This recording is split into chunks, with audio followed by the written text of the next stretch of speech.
Hi, Tricia. It's so good to be with you. Welcome to Artist to Artist. How you doing today?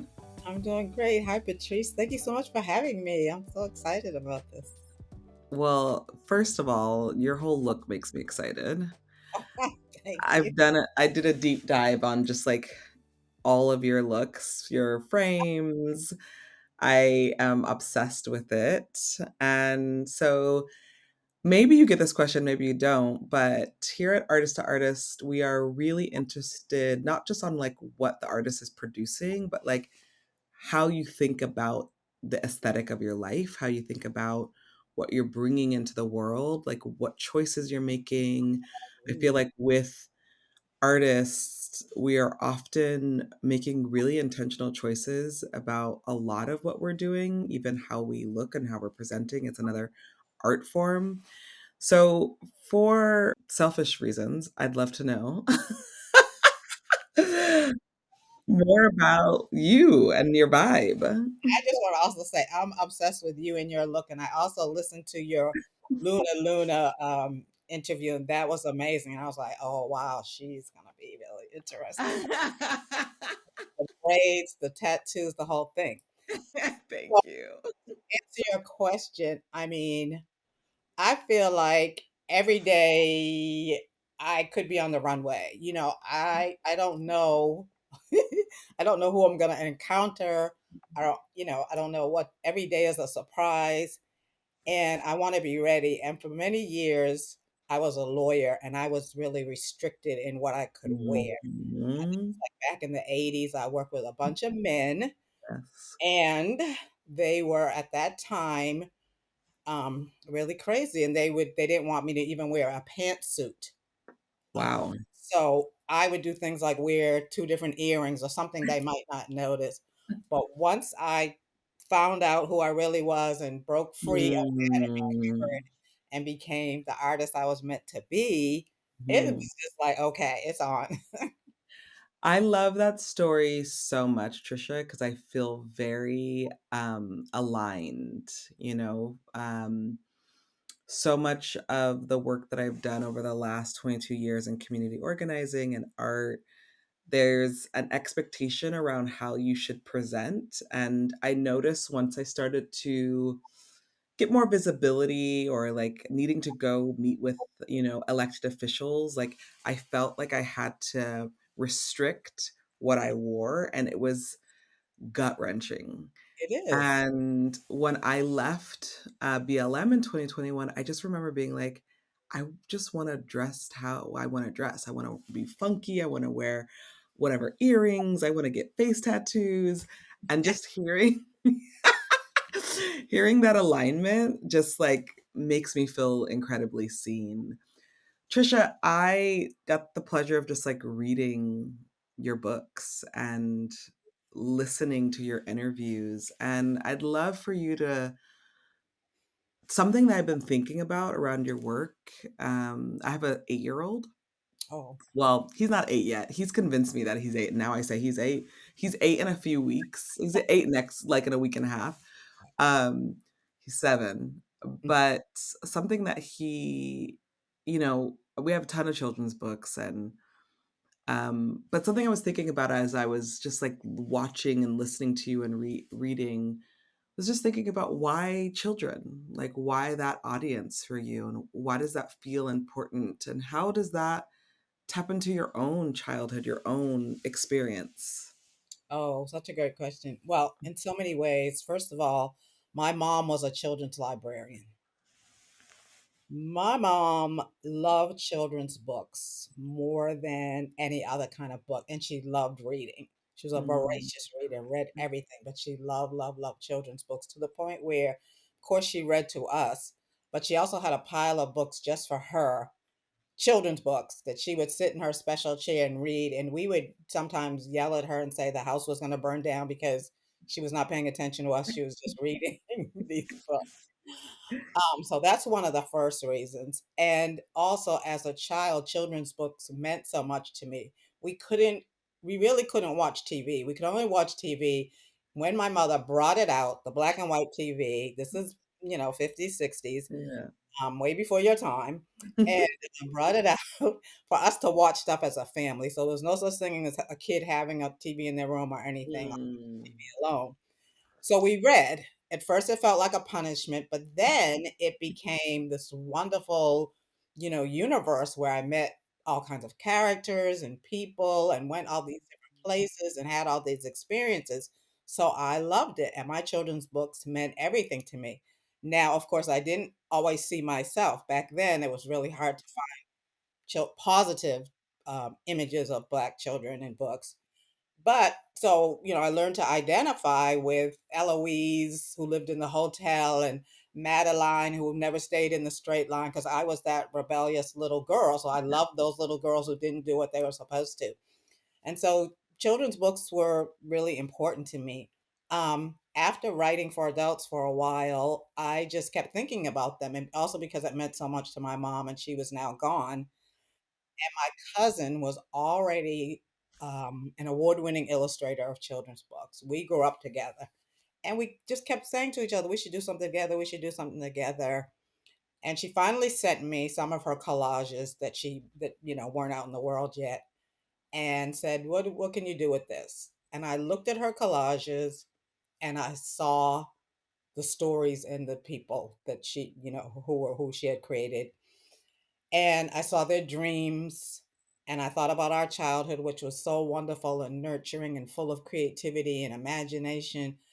And it just kind of all came together in this book for children. And then I did another one and another, and I want to do more.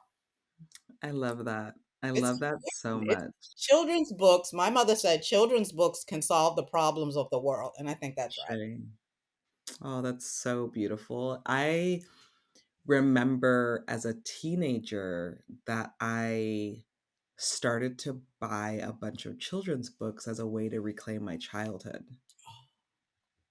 And I remember just that feeling of a children's book that's, you know, a lot of children's books, especially I would say in the last decade, trying to Mhm. explain things like racism and sexism and trying to like help undo a lot of the just terrible things that we've been experiencing and explain them to like a young population. And so I just got a lot of books as a teenager, children's books, and I read them and it was almost like a rewiring for me to Yes. give myself the childhood that I didn't get to experience. Do Mhm. you feel like your children's book writing is like an ode to your mom? Oh, yes, in many ways. I think she would be I'm gonna tear up. I think she would be so proud, first of all, of both me and Akua. Akua Holmes is the illustrator of Dream Yes. Street, my cousin, because, we grew up with her Yeah. mom and reading to us and encouraging us. And we wrote stories then, and we wrote plays, and we acted them out, and we did all these kinds of things. So I think she is. I'm not going to say it would be. I think she's Mm. delighted and proud. And that makes me so very happy. And my mother even gave children's books to adults as gifts. And now I do that. I feel like I have to do that in her honor. What is your favorite aside from your own, what is the what is your favorite children's book right now, and what do you often gift adults? I love that. I'm gonna start doing that, by the way, and I'm gonna tell people where I got it from. Well, right now it is Big by Vashti Harrison. Do you know that book? I do not. My God, it just won the Caldecott, well, I'm probably gonna get it right. The Coretta King Award, I think, and the Caldecott, Mm. if not the Newbery. It is a fabulous book about a little girl who is bigger than people think she should be as a little girl, a little Black girl. It is Mhm. Vashti illustrates and writes it, and it is it's heartwarming and Mhm. heart-wrenching because of what the little girl goes through first before she overcomes the situation. It's called Okay. Big, Vashti Harrison. Get it, everybody. It's a beautiful, beautiful book. And Vashti Harrison's been doing this kind of work for a long time. She's done all the little leader series you may have seen her. Yes, yes, okay, it's that series. I also have to plug my cousin's new book, which is Coretta, and it's Yes, I've seen that book. I haven't read it yet, though. yeah. So Aqua did the illustrations for that. So it's beautiful, beautiful, beautiful. I just wanna say that Nana Akua Goes to School illustrations are so beautiful, and just that collaboration is super powerful. I think reading this book was very special to me. You know, my mom is now my child's nana, and their relationship is really special, and just this intergenerational experience and community that exists across race, but also like is deeply African. It just spoke to my heart. But Nanakua was when we got the book contract for Dream Street, Yes. because Aqua had so many other books that were coming out and they don't like books to compete with each other. They gave me a Mhm. separate book contract, and that's how Nana Kua was born. And so the publisher Random House found an illustrator for that, and they found April Harrison, which ironically I had a piece of her artwork in my house for 20 something years, didn't even know Stop. her. Um, so I'm mystically, we were supposed to work together, and she's amazing. She's award winning. She's a wonderful person as well. And so I feel very fortunate that I got to work with her. Now, in the traditional publishing world, they don't like you to collaborate. They don't want the author and the illustrator to collaborate for whatever reason. So April just asked me a bunch of questions, which were like, what's important to you? And I said, the little girl has to have natural hair. So she made her have those little puff balls, which I love.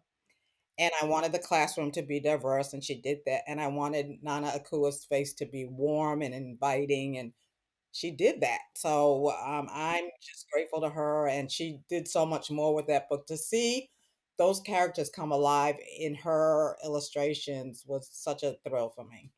Dream Street, the visuals of Dream Street are so bold and so beautiful, and I have like a long research history with the Black arts movement, and I love the work that really came out of like the 60s and 70s Black arts movement, and these bold colors really remind me of that. And so I would just love to hear more about this collaboration with your cousin and how it happened with Dream Street, and why the choice to do this kind of collaboration. I think it's just so special. Well, we grew up together, from little people to who we are now. And so we were very, very close. We also fought. Remember fighting over the little white Barbies. But anyway, and so we wanted to do something together. And Aqua was already winning awards and illustrating children's books, and I was so very proud of her. That's one thing I want to say about our relationship. We support each other to the nth degree. I mean, there's Love it. no jealousy. We're also very honest with each other. If we disagree, we can talk about it. But we root for each other. So when she has an exhibit, I'm there. In any case, so we wanted to work together, and we tried some different ideas. Nothing was quite clicking, and then she sent me some collages that were not out in the world yet. And I looked at them. This was a very also I should say this is a different way of working for me, because usually I'm the Mm, boss, I'm the one who figures out the story. But these collages already existed, so I had to look at them and find the story. But it taught me so much about looking at art and understanding art. And so when I looked at them, I would look at, well, who is this character? Because they were mostly of characters, of people. yes. Sometimes they were people she had photographed and then created a collage afterwards, after the photograph. And so I would look at the illustrations and think, okay, who is this man? Ah, this is Mr. Sidney. He's reading the newspaper on his stoop. He used to Mhm. be a mail carrier and have to wear a uniform, but now he's retired. He can wear his fedora. He can wear Thinking back to my days of breaking That's free. right. He was able to break free and wear his cool dapper outfit. And when he greets people, he says, "Don't have a great day, create one." The stories just came to me. The people I looked at, Aunt Sarah, the hat lady. I saw the stories and the lines of her face. The fact that she had been around longer than some of the trees in the neighborhood. So all of these things I would see in her work. That's how powerful her work is to me. Hmm. And so the stories just kind of created themselves really just by looking at this artwork, and I love that I got that opportunity to work that way. I love that story so much. What's your process of creating? Like, an artist to artist, we love to hear, like, the artist and the creative's, like, process. What do you use? So, like, do you since you're writing books, are you researching? Are you, like, talking to spirit and God? Like, what is your formula for how you make? Okay, so I'm figuring that out as we speak because it's different for every project. Mhm. So I would say one of the things I do though with everything, I'm a Buddhist. I've been a Buddhist for 35 years. Mm. So I chant about what I'm about to undertake and how I need to be, and I need to be open. I need to be able to, I need the creativity to be flowing through me. Mhm. So that's one of the first things. With Breathing Room, I did have to do a lot of research because I had characters that I didn't know enough about. So I had a dancer, I had a photographer, I had a social worker. I found people in those fields. Some of them were in my family, thankfully, and just followed them around and watched them work and listened and became a fly on the wall, quote unquote, so I could understand what their life was like, in those careers, in those roles. And that was a wonderful, I love that kind of research. It's so eye-opening and I learned so very much. Hmm. And then the other kind of research is sometimes if I don't understand a character, I have to figure out because if I don't understand it, then the reader obviously is not going to understand the character. So it often happens with male characters just because. Right. Makes sense. So I would keep journals as if I was that character and just write down, for instance, there's a teenager in Breathing Room, Octavius. I'm Octavius. I'm having Cheerios for breakfast. I'm doing this. I'm doing that. Just go through the day as that character. That was so Hmm. that was kind of something I stumbled upon, and now I use and I talk to my students at Howard about using when they, don't understand their characters. Um, with Nana Akua, I did not know what to write about, and I was up against a deadline for that book. I Mm. had a contract, and I just remember I was actually chanting, and I was at somebody's house, and they had two African masks on the wall. And I kind of feel like the spirit of the mask came into me or something, because initially I thought it would be the little girl who might have the traditional markings on her face. Maybe kids would tease her. But Mm. research, most of the research indicated that it wouldn't be someone that young, that was something that is not so often practiced as it was. So I decided, okay, it's going to be the grandmother. And then that Mhm. became a fully formed idea because I thought about how much little children still want to protect, their parent or a grandparent, even though they're older and bigger. And I really like the idea of exploring that in that book with Zora and her grandmother. Her grandmother's her favorite person in the whole universe. She does not want anyone to be mean to her, and she's going to protect her, you know. So Mm. that's how that kind of came about. I love that. I wouldn't identify as a Buddhist, but I have a meditation practice, Mm, from, mindfulness meditation from Thich Nhat Hanh, sort of the lineage that I come from, yes. and I love hearing that you're a Buddhist, and I love to, I love when I meet Black folks who have, like, different approaches to traditions and spiritualities. What led you to that practice? And I mean, I hear you naming like how it actually supports your creative practice. Did you realize that it would do that? Was that like a discovery? Like what's that story? It's a long story, but I'm going to shorten it. I was a single parent at this point in time. I only had my son Justin, who's my oldest, and I was searching for a spiritual something. I just felt like we needed something. We had Mm, pretty traumatic time, and I felt like we needed something. And so I literally would go from church to church on the weekends with him in tow, and I would be so attracted to the music. The music just filled me up, crawled into my bones, etc. but somehow the sermons didn't reach me. So I kept, searching. And at different points in time, I had heard about chanting and Nam Myoho Renge Kyo, but I always thought that people were weird, so I didn't pay it much attention. This time I was working as an attorney and I began working in a new office that was very chaotic. But there was a young man in there who was also a lawyer, but was not in the chaos. He was very calm and chilled. And I remember asking him, I hope it's okay for me to say this, but I remember asking him if he smoked weed because I didn't No, understand why he was so yeah. calm. And he was like, "No, I chant." And I was like, "Wait a minute. This is like the third time I've been hearing about this chanting. What is this all about?" But because of how I saw it working in his life, then I was interested. Mhm. And so I really asked him, "Can I go to a meeting? What do I do? How do I find out about this?" And that because this practice is so embracing of all different kinds of people, um, and because I felt like I could be who I was without any, needing to change anything. Hmm. Find out more of who I was. That's what I really love about this practice because I feel like that's what helped me leave the law behind and come fully into my artistry. Wow. Yeah. And so yeah, it also helped me really take responsibility for my life because at that time I was kind of blaming my ex-husband for some things that were happening.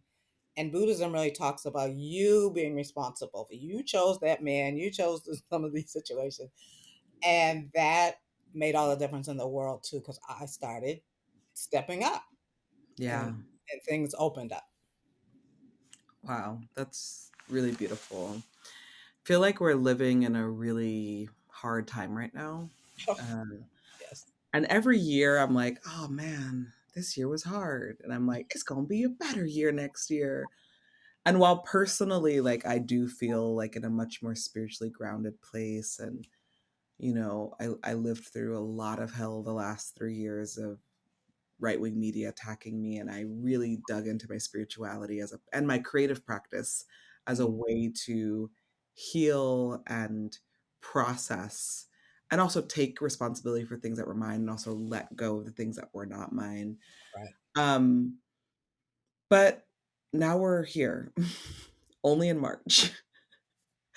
And there's not a single person I've spoken with who isn't just grieving so much of what we're witnessing across the world from all around the world, not just Israel, Palestine, but also the Congo and Sudan and Russia and Ukraine and Haiti.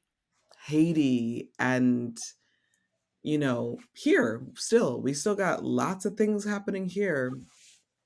How do you process and like how are you thinking about other creatives right now and like helping them we work with students helping them sort through these very trying times and how to use their own creative practice to process it. I'm really curious. Yeah, that's a really important question, Patrice. One of the things I've noticed since COVID is how many mental health issues have arisen with my students Yes. and continue to arise. Also, trauma, just all kinds of trauma. And so I have to be sensitive. I have to be flexible because, there of course there are students who will say, "I didn't do my work because this or that happened," and I've learned to figure out, okay, when is this really a legitimate, situation and when is it not? But for the ones who really are suffering from all kinds of things, I do talk to them about using their creative practice. What is, and asking them what is it, really listening, talking, what's going on with them, Mm, letting them talk to me, and trying to create a safe space both in my classroom and in my one-on-ones with them where they mhm. can be open, and just kind of, let them know I'm not judging. I just, I've been here a little bit longer. Maybe we can figure out some things together. Hmm. But it's a very tough time. The thing I do get disappointed in sometimes is that some of them will say, for instance, because they're upset about some of the things in the world, they're not gonna vote. I Yeah. that so I just try to, I mean, I don't go too hard, but I do. So people That's understand good. the danger here we have Yeah. to face. Um, so there is that, but just trying to be flexible, just trying to be a listening presence, you Thank know. you for that. Yeah, and I'm sure they're grateful for it, and I'm sure some of them may not be right now, but they'll remember. We And I always remember, journaling so much. I think that's such a helpful practice. You're probably familiar with the book The Artist's Way, which of asks, course. artists to do morning pages. Mhm. I don't make them do that because I don't have any control of that, but I do ask them to go on artist dates twice a month, I love which is that. a date by themselves to stimulate their creativity. And they have Mm. to blog about it.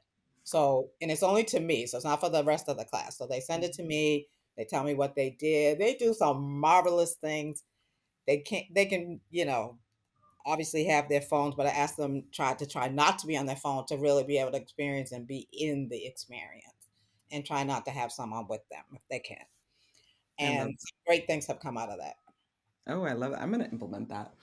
Um, I believe the artist's role in times of deep despair and conflict and suffering is to, like, remind us who we are, Yeah, remind us of our humanity, remind us of what world we deserve to live in and believe in. Do you ha do you agree with that?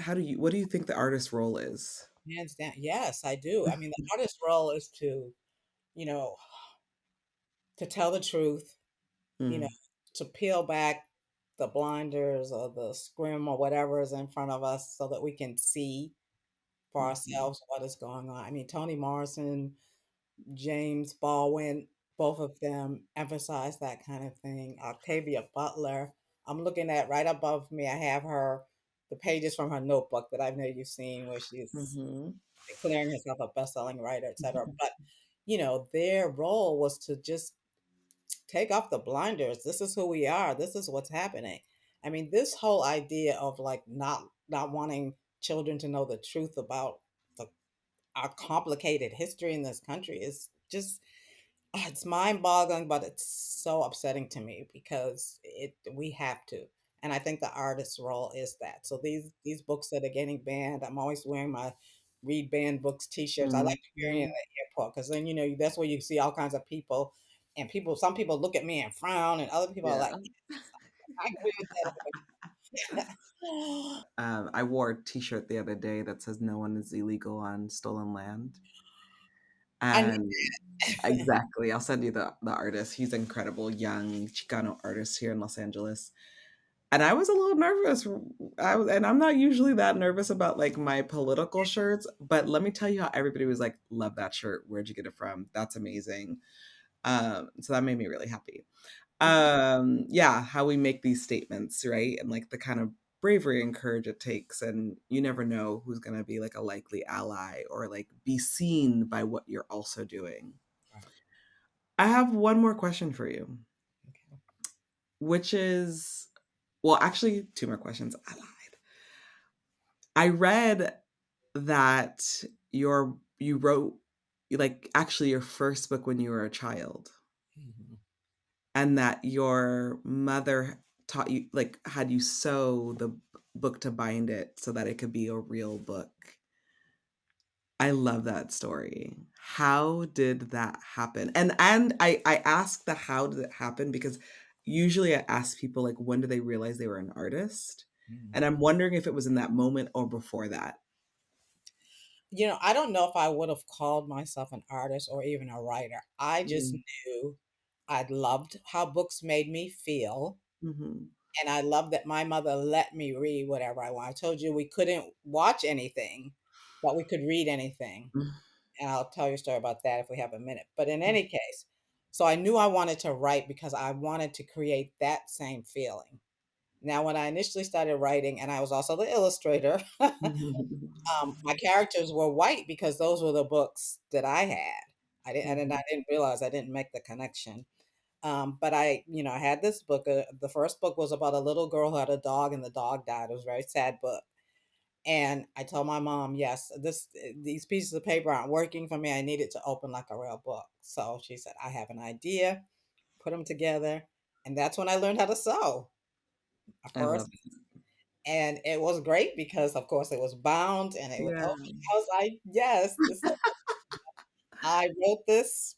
Like I said, I didn't necessarily think I was a writer, but I wrote a book, and I was so happy about that.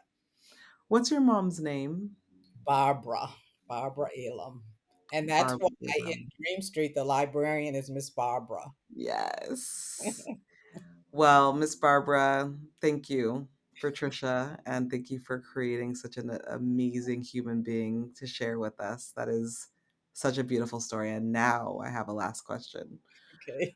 What what do you want to tell young artists, writers about their potential? What do you want to tell them in this moment when we are dealing with banned books, when we are dealing with the rise of so much hatred and division here and globally? What do you want to say to us and them?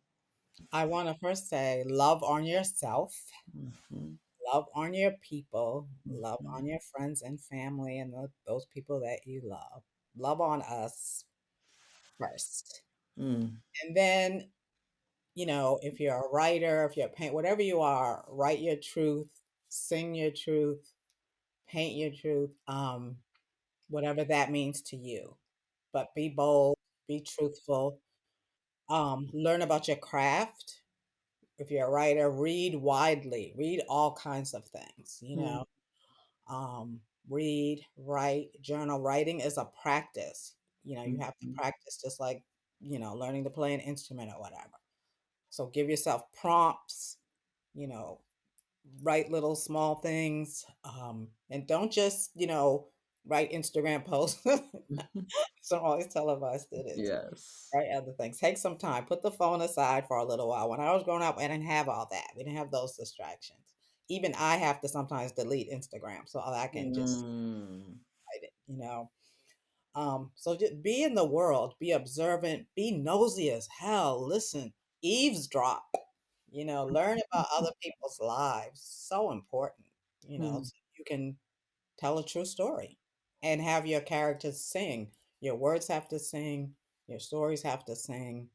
Um, and you don't want your characters to just be like you. So you've got to be out in the world learning about others. I love that so much. We're so honored and grateful that you let us interview you, be in conversation with artist to artist. This is beginnings of a brainchild that China and I had where we just want to hang out with some of the coolest artists. And you are one of those folks. So thank you for taking the time with me today. Thank you. I love this so much. I'm gonna keep following you guys. I love China. She knows that. If she doesn't, now she does. Yes. You have been amazing. Thank you. This was a delight. I can't believe the time went by. You're welcome.